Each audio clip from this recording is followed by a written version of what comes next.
Hi all, welcome back to our channel கதை போமா. இப்போ நாம் என்ன பார்க்க போகிறோம்னா, சிறகடிக்க ஆசை சீரியலுடைய நெக்ஸ்ட்டு எபிசோடுக்கான ரிவ்யூ தான் நம்ம பார்க்க போகிறோம். இப்போ நம்ம இவங்க சொல்லிகிட்ருக்காங்களா அந்த இவருடைய ஃப்ரெண்டுக்கிட்ட அந்த மாதிரி இது ஓட்டும் போது எந்த கெட்ட பழக்கமும் இருக்கக்கூடாது, கரெக்டாக இருக்கணும் அப்படிலாம் சொல்கிறாங்க.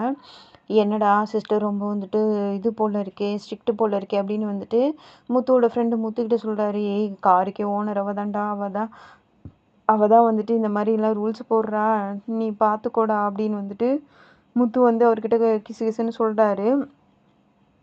அப்போ அண்ணாமலை சொல்கிறாரு, இதெல்லாம் இவனுக்கு தெரியாதும்மா, நீ சொல்கிறது கரெக்டு தான் அப்போலாம் அவங்க சொல்கிறாங்க. அப்புறம் இவங்க விஜயாவும் நம்ம ரோகிணியும் அப்படியே ஒரு மாதிரி பார்த்துக்கிறாங்கல்ல. அப்படியே பார்த்துட்டே என்ன இது, இவன் என்ன இது பண்ணுறான், என்ன தொழிலதிபர் ஆகணும்னு ஆசை வந்துச்சா, வர வர யாரெல்லாம் தொழிலதிபர் ஆகணுன்ற விவஸ்தையே இல்லாமல் போச்சுன்னு சொல்லிட்டு மனோஜ் சொல்கிறாரு. நீ வாயை வச்சுக்கிட்டு சும்மா இரு மனோஜ், நீ எதனா சொல்லி அவன் எதனா இது பண்ணுவான், நீ வாயை மூடிட்டு கம்முன்னு வா அப்படின்னு சொல்கிறாரு. அதே வார்த்தையும் இங்கே இவரும் சொல்லிடுறாரு, மனோஜும் சொல்லிடுறாரு. சொன்னதும் ஆமாம், இவர் தான் பெரிய தொழிலதிபர், அப்புறம் எப்படி அது 4 லட்ச ரூபாய் ஏமாந்துட்டு வந்திருக்காரு அப்போலாம் முத்து சொல்கிறாரு. ஆனால் இவங்க அப்படியே விஜயா பழைய குருடி கதவை திரடின்ற கதையை மாதிரி திரும்ப சண்டைக்கு வராங்க. 200 கார் வாங்குவார் அப்படின்னு அந்த ஃப்ரெண்டு சொல்லிடுறாரா. 200 காரா, என்னது பொம்மை காரா அப்படின்னது ஏன் அவரால் வாங்க முடியாது அப்படிலாம் சொல்கிறாங்க. அதுக்குள்ளே இவர் சொல்கிறாரு, இவனால் அந்த மாதிரிலாம் செய்ய முடியாதுன்னதும், ஏன் செய்ய முடியாதுன்னு சொல்லிட்டு மீனா சண்டைக்கு வராங்க. அப்புறம் அப்போ தான் விஜயாவும் இந்த மாதிரி சொல்கிறாங்க. ரோகிணன் சொல்கிறாங்க, என்ன என்ன மீனா, ஏன் இப்படி கோவப்படுறீங்க, அவர் என்ன சொல்லிட்டாருன்னதும், அவர் எப்படி சொல்வார், உழைச்சா எல்லாருமே தொழிலதிபராக ஆகலாம் அப்படிலாம் சொல்கிறாங்க. 200 கார் பொம்மை கார் தான் வாங்குவானதும் இவங்க சவால் விடுற மாதிரி திரும்ப வராங்க மீனா. உடனே முத்து அவங்கள பிடிச்சி இழுத்து, ஏம்மா தாயே நீ கம்முனுருமா, ஏற்கனவே 2 சபதம் பெண்டிங்கில் இருக்குது, 3வது சபதம்லாம் நீ இந்த மாதிரி போட்டுறாதம்மா, 200 கார்லாம் என்னால் வாங்க முடியாது அப்படின்றாரு. உடனே அவங்க சைலண்ட்டாக ஆகிடுறாங்க. அப்புறம் நீ ஏன் திருந்தவே மாட்டேங்கிற, எல்லா பிள்ளைங்களையும் ஒரே மாதிரி பார்க்க மாட்டேங்கிற, அவனை உசத்தியாகவும் இவனை குறைச்சலாகவும் பார்க்குறியே, ஏன் இந்த மாதிரிலாம் பண்ணுற அப்படின்னு சொல்லிட்டு அண்ணாமலை விஜயா பேசுகிறாரு. உடனே அவங்க என்ன பண்ணுறாங்க, எழுந்திரிச்சு போயிடுறாங்க. இவங்க நம்ம மனோஜ் எனக்கு எல்லாமே பிரச்சனை வருது, இவனால் பிரச்சனை வருமோ அப்படிலாம் சொல்கிறாரு. யாரால், இப்போ வந்தவனுடைய மொழியே சரியில்லை, அவனால் எனக்கு பிரச்சனை வருமோன்னதும் நீ தேவையில்லாமல் அந்த மாதிரிலாம் பண்ணுற, வாய மூடு, இதுக்கு ஒரு ஆள்கிட்ட போனால் தான் இதுக்கு கரெக்டான பதில் கிடைக்கும் அப்படின்னு சொல்லிட்டு இவங்க போகிறாரு. யார்கிட்ட போகிற அப்படின்னு சொல்லிட்டு ரோகிணி அப்படியே நிற்கிறாங்க. இங்கே பார்த்தாக்கா அந்த பார்க் ஃப்ரெண்டு இருக்கார்ல, அவரை ஒரு ஜோசியர்கிட்ட வர வச்சுருப்பாரு. வர வச்சதும் இவர் வராரு, மனோஜ் வராரு. என்னடா எதுக்குடா என்னை இங்கே வர வச்சேன்னதும் நான் எனக்கு இந்த மாதிரி ஒரு கடிதாசி வந்துச்சிட்டான்னு சொல்லிட்டு கடிதாசி காட்டுறாரு. காட்டினதும் உன்னால் யாருக்கும் பிரச்சனை வராதுடா, சாரி, அதாவது அடுத்தவங்களால உனக்கு பிரச்சனை வராது, உன்னால தான் அடுத்தவங்களுக்கு பிரச்சனை வரும். என்கிட்டயே 20,000 ரூபா வாங்கிட்டு என்னை தெருவா ஓட விட்டியடா, அந்த மாதிரி வேறு யார்கிட்டயாச்சும் காசு வாங்கிட்டியா அப்படிலாம் ப்ரோ, இல்லை ப்ரோ, ஏன் ப்ரோ இந்த மாதிரி பண்ணுற, உன்னை வச்சு தான் இந்த ஜோசியக்காரன் கிராஸ் செக் பண்ண போகிறேன்னதும், டே என்னை பார்த்தா என்னடா நினச்சிட்ருக்கேன், என்னை பார்த்தா நான் எக்ஸாமினர் மாதிரி தெரியுதா, நீ உன்னால் தாண்டா எனக்கு பிரச்சனை வரப்போகுது, என்னை வச்சு இந்த ஜோசியக்காரை டெஸ்ட் பண்ண போறியா அப்படிலாம் கேட்குறாரு. ப்ரோ நீ தான் இது பண்ணும் ப்ரோ, நீ தான் கரெக்டான ஆள், என் கூட வா ப்ரோ அப்படிலாம் சொன்னதும் கூட்டிகிட்டு போகிறாரு. உள்ளே போனதும் அந்த கடிதாசியை காட்டுறாரு. இந்த மாதிரி யாராலனா எனக்கு பிரச்சனை வருமா அப்படிலாம் சொல்கிறாரு. அவர் ஒரு கதை சொல்கிறார், மகாபாரத கதை. இந்த மாதிரி அர்ஜுனை கர்ணனை கொல்றதுக்கு முன்னாடி கர்ணனுக்கு கவசமாக இருந்தது, அவன் பண்ண தான தர்மம், அதை இது பண்ணதுக்கு அப்புறமா தான் அர்ஜுனன் கர்ணனை கொன்னார். அந்த மாதிரி உனக்கு செக் பண்ணி சொல்கிறேன் அப்படின்னு சொல்லிட்டு உடனே இந்த மாதிரி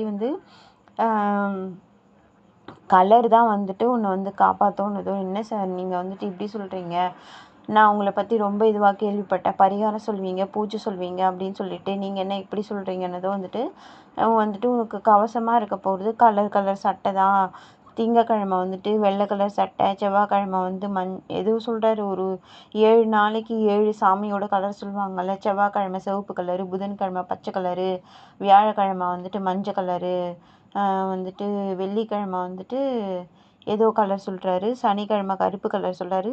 அதாவது அந்த நாளுடைய சாமிக்கான கலரெல்லாம் வந்து சொல்லி சொல்கிறாரு. என்ன நீங்கள் இப்படி சொல்கிறீங்க, அப்போ ஞாயிற்றுக்கிழமை என்ன அப்படின்னதும் வந்துட்டு, ஞாயிற்றுக்கிழமை வெள்ளை கலர் சட்டை போடியா, என்னையா நீ இந்த மாதிரி பண்ணுற, சரி இன்றைக்கி வந்துட்டு திங்கக்கிழமை வியாழக்கிழமை இன்றைக்கே வந்துட்டு இந்த இது போட்டு வந்த அப்படின்னு சொல்லிட்டு அவர் கேட்குறாரு. எழுந்துருன்னதும் வந்துட்டு எழுந்துட்டு போயிட்டு அவருடைய இது கபோர்டில் இருக்கிற ஒரு எல்லோ கலர் ஷால் எடுத்து சட்டையை கழட்டுனதும் சட்டையை கழட்டி இது பண்ணணும், நீ வந்துட்டு இதை ஃபாலோ பண்ணணும், டெய்லி இந்த மாதிரி கலர் இது பண்ணி ட்ரெஸ்ஸு போடணும், இந்த ட்ரெஸ்ஸை வந்துட்டு உன் பொண்டாட்டியை தவிர வேறு யாரும் துவைக்கக்கூடாது அப்படின்னு வந்து சொல்கிறாரு. அப்புறம் என்ன சொல்கிறாருன்னா வந்துட்டு, நீ இதை வந்துட்டு கடைப்பிடிக்காமல் போயிட்டேன்னா அப்புறம் எல்லாரும் உன்னை ஏமாற்றிடுவாங்க, நீ வந்துட்டு நடுத்தருவில் தான் நிற்கணும், பிச்சை தான் எடுக்கணும் அப்படின்னு வந்துட்டு சொன்னதும், அதுலேயும் உனக்கு எக்ஸ்பீரியன்ஸ் இருக்குதுன்னு சொல்லிட்டு அந்த ஃப்ரெண்டு வந்து சொல்கிறாரு. டே சமயம் பார்த்து காலை வாரியாடான்னு சொல்லிட்டு மனோஜ் வந்துட்டு சொல்கிறாரு. அப்புறம் வந்துட்டு என்ன ஆகுதுன்னா, இங்கே வந்துட்டு இவர் அவர் அந்த சட்டையை கழட்டிட்டு அந்த சால்வையை போட்டுட்டு வராரு. இங்கே வந்துட்டு என்ன ஆகுதுன்னா, நம்ம முத்து வந்துட்டு ஒரு பெரிய உண்டியல் ஒன்று வாங்கிட்டு வராரு. மீனா நான் வாங்கிட்டு வந்தேன், நீ சொன்னது ஒன்று வந்துட்டு, என்ன இது என்னடா இது உண்டியல் வாங்கிட்டு வந்திருக்க அப்படிலாம் வந்துட்டு அண்ணாமலை வந்து கேட்குறாரு. இல்லைப்பா அந்த மாதிரி வந்துட்டு மாடியில் வீடு கட்டுறோம் சொன்னோம்ல, அதுக்காக வந்துட்டு காசு சேர்த்து போகிறோம் அப்படின்னது வந்துட்டு இவங்க வராங்க, நெக்கெல்லாம் வந்துட்டு இது பேசுகிறாங்க. பிச்சை எடுக்க போகிறீங்களா அப்படிலாம் வந்துட்டு கேட்குறாங்க. கடைசியில் வந்துட்டு பிச்சை எடுத்து தான் வந்துட்டு ரூ. 1 2 போட்டு தான் நீங்கள் பிச்சை எடுத்து தான் வந்துட்டு வீடு கட்ட போகிறீங்களா, என்ன ஒரு 20 வருஷத்தில் கட்டுருவீங்களா அப்படிலாம் வந்து கேட்குறாங்க. நாங்கள் ஒன்றும் பிச்சை எடுத்து வீடு கட்ட போகிறதில்ல, உழைச்சி தான் கட்ட போகிறோம், 20 வருஷம் ஆனால் கூட என்ன, எங்கள் உழைப்பில் தானே கட்ட போகிறோம் அப்படிலாம் வந்துட்டு சொல்கிறாங்க. அப்போ முத்து வந்து சொல்கிறாருன்னா, பரவாயில்ல மீனா சொல்லட்டும், 2 நாளாக ஃப்யூஸ் போன பல்பு மாதிரி இருந்தாங்க, அம்மா இப்போ தான் ஒரு ஃபார்முக்கே வந்திருக்காங்க அப்படிலாம் சொல்கிறாங்க.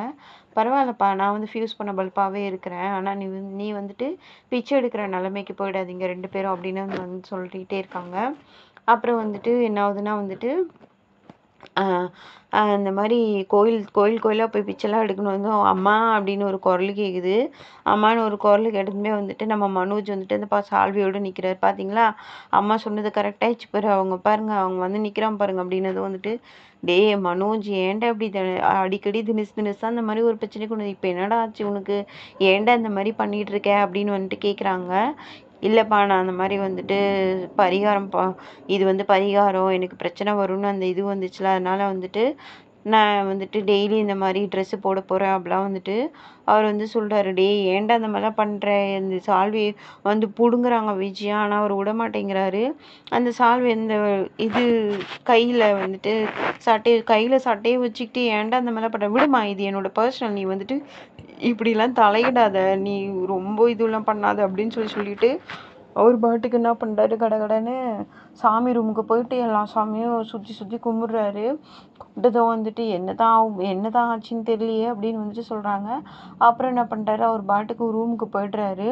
போயிட்டதும் வந்துட்டு இங்கே வந்துட்டு முத்து வந்துட்டு, அப்பா நீ தான் வந்துட்டு நீ வந்துட்டு உழைச்சி சம்பாதிச்சு என்னதான் தாத்தா வந்துட்டு கீழ் வீடு கொடுத்தாலும் உன்னுடைய உழைப்பில் சம்பாதிச்சு இந்த பெரிய வீடை வந்து நீ வந்து கட்டின, உன்னுடைய பிள்ளை நான் வந்துட்டு உழைச்சி சம்பாதிச்சு நான் வந்துட்டு மேலே வீடு கட்டுவேன், நான் வந்துட்டு அப்போவே கெஸ் பண்ணேன் இவன் வீட்டுக்காக தான் இந்த மாதிரி எவ்வளோ அசிங்கப்படுத்தினாலும் எவ்வளோ அவமானப்படுத்தினாலும் அந்த வீட்டில் இருக்கான்னா அதுக்கு காரணமே அந்த வீட்டுக்காக தான். அவன் அந்த முத்துவோடைய கேரக்டர் வந்துட்டு வீட்டில் இருக்கிறது காரணமே அந்த வீட்டுக்காக தான்.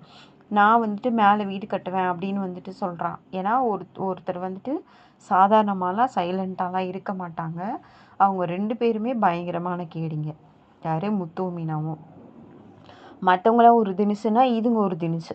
இப்போ வந்துட்டு சொல்கிறார், நான் வந்துட்டு இந்த மாதிரி வீடு கட்டுவேன், உன்னோட கை தான் ராசியான கை, நீ என்னை ஆசீர்வாதம் பண்ணி இது வந்துட்டு கையில் இது உண்டியலில் காசு போட்டு ஆரம்பித்து வைப்பா அப்படிலாம் வந்து சொன்னதும் வந்துட்டு அவர் வந்துட்டு விஜயா என்ன பண்ணுறாங்க, அவங்க சொன்னதுமே வந்துட்டு நொடிச்சிக்கிட்டு போகிறாங்க. அப்போ வந்துட்டு விஜயா அந்த பர்ஸ் எடுத்துன்னு வந்ததும் வந்துட்டு இல்லைப்பா இல்லைப்பா என்கிட்டயே இருக்குது, நீங்கள் என் காசே போடுங்க அப்படின்னு சொல்லிட்டு அவர் வந்துட்டு காசு கொடுக்குறாரு. விஜயாவை கூப்பிட்றாரு. விஜயா வந்துட்டு வா, நல்ல காரியம் ஆரம்பிக்கிறான், அதை நம்ம 2 பேரும் சேர்ந்து ஆசீர்வாதம் பண்ணி இது பண்ணலாம் அப்படின்னு வந்து சொன்னதும் அவங்க வராங்க. வந்துட்டு 2 பேரும் சேர்ந்து இந்த காசை போடுறாங்க.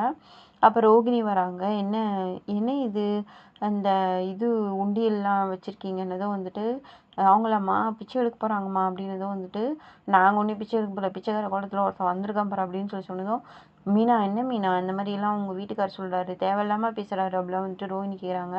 அவர் எதுக்கு சொன்னார்னு நீங்கள் உள்ளே போய் பாருங்கள் அப்படின்னு வந்துட்டு சொன்னாங்க. சொல்கிறாங்க மீனா விஜய் கிட்ட, சாரி ரோஹிணி கிட்ட.